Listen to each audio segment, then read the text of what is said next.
গরমের শুরুতে এই যে বাজারে এঁচোড় উঠতে শুরু করেছে এখনই কিন্তু এঁচোড় খাওয়ার বেস্ট সময় আমার মতে। কারণ এখন এঁচোড়ের যা টেস্ট হয় তা বছরের অন্য কোনো সময়ে পাওয়া যায় না সেরকম। তো আমার বাড়িতেও কম বেশি এই সময়টা প্রচুর এঁচোড় খাওয়া হয়। তো আজকে বানাচ্ছিলাম এক্কেবারে ট্র্যাডিশনাল এঁচোড় চিংড়ি।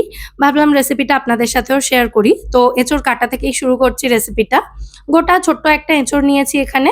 আর এঁচোড়টাকে কিভাবে আমি কাটি সেটাই দেখাচ্ছি। এঁচোড় কাটাটা তেমন কঠিন কিছু নয়। স্পেশালি যদি এঁচোড় এরকম ছোট সাইজের হয়, তাহলে তো এঁচোড়ের খোসা এবং মাঝের অংশটা একটু বাদ দেওয়া ছাড়া আর কিছু বাদ দেওয়ার থাকে না। তো সেক্ষেত্রে ছোট এঁচোড় হলে কাটতে বেশি সুবিধা হয়। তবে এঁচোড় কাটার সময় যেকোনো একটা কাগজ কিছু বিছিয়ে তার উপরে কাটার চেষ্টা করবেন। কারণ এঁচোড়ের যে আঠা বা কষগুলো থাকে সেটা কিন্তু হাতে বা মেঝেতে ভীষণভাবে আটকে যায় এবং সেটা তোলা ভীষণ সমস্যার। তো এমন কিছু একটা বিছিয়ে নেবেন যেটা ফেলে দিলে কোনো অসুবিধা হবে না। আমি একটা কাগজের শপিং ব্যাগ রেখে তার উপরেই এঁচোড়টা এভাবে কেটে নিচ্ছি আর হাতে একটু সর্ষের তেল মাখিয়ে নেব, যাতে এঁচোড়ের এই আঠাগুলো হাতে লাগলে সেটা সহজেই উঠে যায় হাত থেকে। তো এঁচোড় কেটে নেওয়ার পর এবার পালা এঁচোড় সেদ্ধ করার। এঁচোড়টা আমি প্রেসার কুকারে সেদ্ধ করব, তাই প্রেসার কুকারে কিছুটা জল নিয়েছি, তার মধ্যে 1 টিস্পুন নুন, 1/2 টিস্পুন হলুদ গুঁড়ো আর সামান্য একটু সর্ষের তেল দিয়ে দিচ্ছি। তারপর কেটে ধুয়ে জল ঝরিয়ে রাখা এঁচোড়ের টুকরোগুলো এর মধ্যে দিচ্ছি আর এঁচোড়ের সাথে দেবো একটু আলু। তো ডুমো টুকরো করে কেটে রাখা দুটো মাঝারি সাইজের আলু এঁচোড়ের সাথেই দিয়ে দেবো। এবার প্রেসার কুকারের ঢাকনাটা বন্ধ করে হাই ফ্লেমে জাস্ট একটা হুইসেল আসা পর্যন্ত এটা রান্না হতে দেব। একটা হুইসেলেই কিন্তু এঁচোড় মোটামুটি 75% মতো সেদ্ধ হয়ে যাওয়ার কথা। তো একটা হুইসেল এসে গেলে গ্যাস অফ করে প্রেসার কুকারটা ঠান্ডা হওয়া পর্যন্ত অপেক্ষা করব। আর এই সময় এদিকে আমি চিংড়ি মাছে কিছুটা নুন হলুদ মাখিয়ে রাখছি। এখানে ৩০০ গ্রাম চিংড়ি মাছ, মাথা, লেজ এগুলো বাদ দিয়ে খোসা ছাড়িয়ে পরিষ্কার করে ধুয়ে রেখেছিলাম। তার মধ্যেই নুন হলুদ মাখিয়ে নিলাম।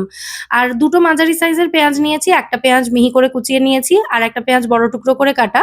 তার সাথে ১০-১২ কোয়া রসুন দিয়ে পেঁয়াজ এবং রসুনটা প্রথমে আলাদা করে বেটে নেব। আর তারপর দুটো মাঝারি সাইজের টমেটো, ২ টুকরো আদা আর স্বাদ অনুযায়ী কাঁচা লঙ্কাটা আলাদা করে বাটবো। মানে দুটো মসলার পেস্ট আলাদা আলাদা তৈরি করব। এদিকে এতক্ষণে প্রেসার কুকারের ভেতর থেকে প্রেসারটা আপনা আপনি বেরিয়ে গেছে। তো এঁচোড় এবং আলুটা জল ঝরিয়ে তুলে নেব প্রেসার কুকার থেকে। তারপর এই প্রেসার কুকারেই আমি বাকি রান্নাটা করব। দেখুন এঁচোড়টা কিন্তু অনেকটাই সেদ্ধ হয়ে এসেছে। তো এঁচোড় আলুটা জল ঝরিয়ে নেওয়ার পর প্রেসার কুকারটা ভালো করে ধুয়ে পরিষ্কার করে তার মধ্যে আমি জাস্ট ১ টেবিল চামচ মতো সর্ষের তেল নিয়েছি। তেলটা গরম হয়ে গেলে এতে নুন হলুদ মাখিয়ে রাখা চিংড়ি মাছগুলো দিয়ে একদম হালকা করে ভেজে তুলে নেব। জাস্ট ৩০ থেকে ৪০ সেকেন্ড এটাকে একটু ভাজা ভাজা করে নেব। চিংড়ি মাছের কালারটা হালকা চেঞ্জ হতে শুরু করলেই কিন্তু চিংড়ি মাছটা তুলে নেব আমি। চিংড়ি মাছ খুব বেশি ভাজলে কিন্তু রাবারের মতো চুই হয়ে যাবে। সেই কারণে চিংড়ি মাছটা জাস্ট ৩০ থেকে ৪০ সেকেন্ড ভেজে তুলে নিচ্ছি। চিংড়ি মাছটা ভেজে তুলে নেওয়ার পর ওই প্রেসার কুকারেই আরো ১ টেবিল চামচ মতো সর্ষের তেল দিয়েছি। তেলটা গরম হয়ে গেলে সেদ্ধ করে রাখা এঁচোড়ের টুকরোগুলো দিয়ে এঁচোড়টাকে প্রথমে ভালো করে ভেজে নেব। এঁচোড় ভেজে তুলে নেওয়ার পর একই রকম ভাবে আলুটাকেও আলাদা করে ভেজে তুলে নেব। তো এঁচোড়টা ভাজার পর কড়াইতে আরো ২ টেবিল চামচ মতো সর্ষের তেল দিয়েছি। এই তেলেই বাকি রান্নাটা হয়ে যাবে। এঁচোড় যেমন ভাজার সময় তেল অনেকটা টেনে নেয়, আলু ভাজার সময় তো তেল টানার কোনো ব্যাপার নেই। তো আলুটা ভাজার সময় একেবারে আমি ২ টেবিল চামচ মতো তেল দিয়ে দিয়েছি। দেখুন আলুটাও হালকা করে ভেজে তুলে নিচ্ছি। তারপর এই বাকি তেলে ফোড়নের জন্য দিয়ে দিচ্ছি ২ টো তেজপাতা, ১ টা শুকনো লঙ্কা, ১ চা চামচ মতো গোটা জিরে দেব, তার সাথে ১ টা বড় এলাচ থেঁতো করে দেব আর ২ টুকরো দারচিনি দিয়ে দেব। ফোড়নের মিষ্টি গন্ধ বেরোতে শুরু হওয়া পর্যন্ত ফোড়নটা ভালো করে ভেজে নিয়ে তারপর এর মধ্যে যে মিহি করে কুচোনো পেঁয়াজটা ছিল সেটা এর মধ্যে দিয়ে দিচ্ছি। পেঁয়াজের কালারটা ব্রাউন হওয়া পর্যন্ত পেঁয়াজটাকে খুব ভালো করে ভেজে নিতে হবে। দেখুন পেঁয়াজের কালারটা পুরোপুরি চেঞ্জ হয়ে গেছে। তো এবার এর মধ্যে পেঁয়াজ এবং রসুনের যে পেস্টটা প্রথমে রেডি করে রেখেছি সেটা দিয়ে দিচ্ছি। এটাকে মোটামুটি ৩ থেকে ৪ মিনিট সময় নিয়ে ভালো করে ভেজে নিতে হবে, যাতে পেঁয়াজ রসুন দুটোর গন্ধই সম্পূর্ণভাবে চলে যায়। তাই এই মসলাটাকে কিন্তু খুব ভালো করে ভেজে নেওয়াটা ভীষণ গুরুত্বপূর্ণ।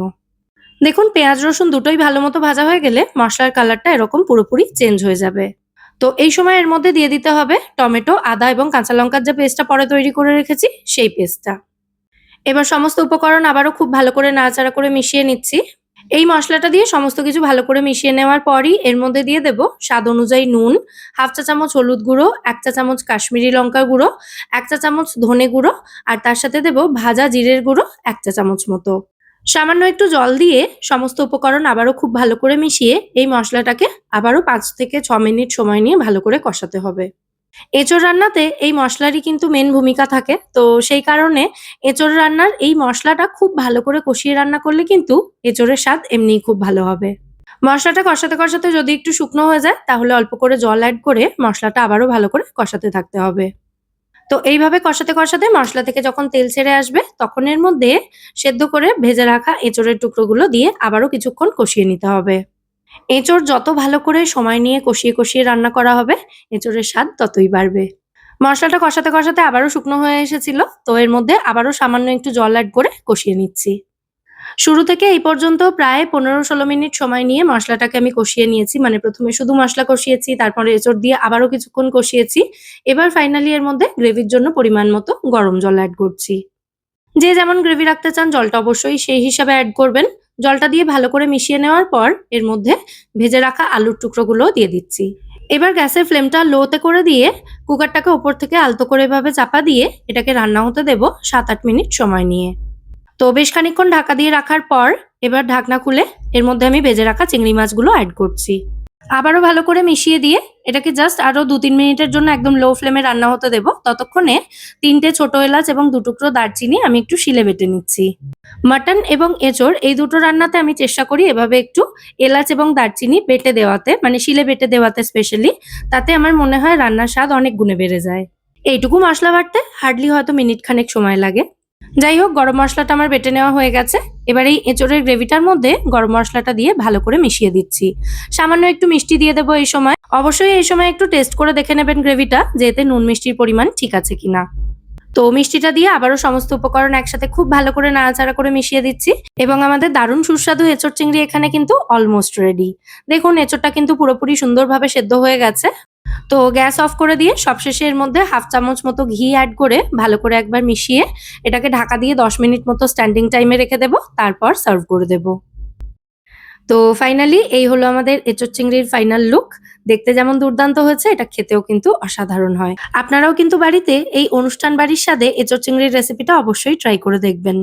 আর রেসিপিটা যদি ভালো লেগে থাকে ভিডিওটাকে বরাবরের মতো একটা লাইক এবং শেয়ার করে দেওয়ার অনুরোধ রইল। সাথে আমার চ্যানেলটাও সাবস্ক্রাইব করে নিতে পারেন এরকমই নিত্য নতুন রেসিপি পাওয়ার জন্য। আর সাবস্ক্রাইব করলে অবশ্যই পাশে থাকা বেল আইকনটা ক্লিক করে অল নোটিফিকেশন অপশনটা অন করে রাখবেন, যাতে আমি চ্যানেলে যখনই কোনো নতুন রেসিপি ভিডিও আপলোড করব তার নোটিফিকেশন আপনার কাছে সবার আগে পৌঁছে যায়। তো আজ তাহলে এ পর্যন্তই। আবার দেখা হবে আপনাদের সঙ্গে পরের পর্বে নতুন কোনো রেসিপির সাথে। সবাই সুস্থ থাকবেন, ভালো থাকবেন এবং সব্বাইকে খুব ভালো রাখবেন। নমস্কার।